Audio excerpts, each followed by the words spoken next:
चलिए देखते हैं सवाल क्या है। क्वेश्चन कहता है कि heavy iron bar of weight W is having its one end on the ground and other on the shoulder of a person. The bar makes an angle theta with the horizontal. और हमारा सवाल है the weight experience by the person is, और हमें option दे रखा है W/2, W sin theta, W या फिर W cos थीटा। नाउ आपका जनरल इक्विलिब्रियम पे जहाँ पे हम आपका ट्रांसलेशनल रोटेशनल इक्विलिब्रियम दोनों कंसिडर करते हैं, उसका काफ़ी सिंपल सवाल है।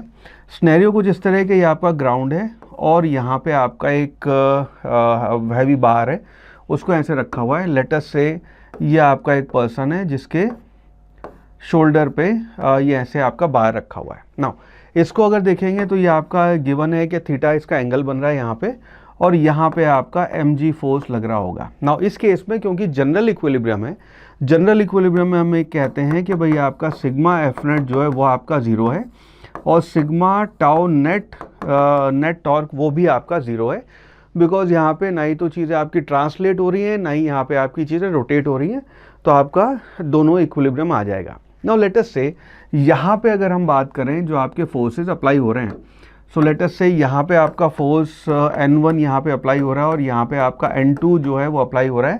हमें यहाँ पे N2 की वैल्यू बतानी है, ठीक है। तो सबसे पहले तो जब हम ट्रांसलेशनल इक्विलिब्रियम लगाएंगे तो वी कैन राइट आपका N1 प्लस आपका N2 that should be equal to, because आपका हॉरिजॉन्टल इसके वर्टिकल फोर्सेस देखेंगे नॉर्मल के, तो आपका वर्टिकल N1 N2 लग रहा है, नीचे आपका mg लग रहा है, this should be equal to mg।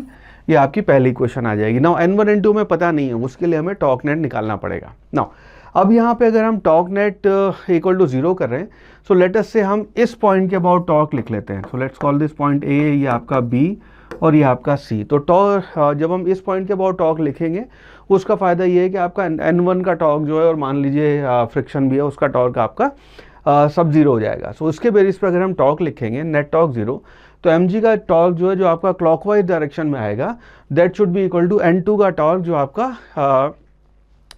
Anti clockwise direction में होगा। सो इसको हम कहेंगे torque of mg should be equal to torque of आपका N2। नाउ mg जो है उसका टॉर्क आप लिखोगे mg multiplied by L/2 will be equal to N2 जो है उसका टॉर्क आ जाएगा आपका N2 मल्टीप्लाइड बाय L। तो यहाँ पे आपका L कैंसिल हो जाएगा, सो यानी कि आपका N2 जो है that will be equal to, इसकी वैल्यू आ गई आपकी mg डिवाइडेड बाय 2।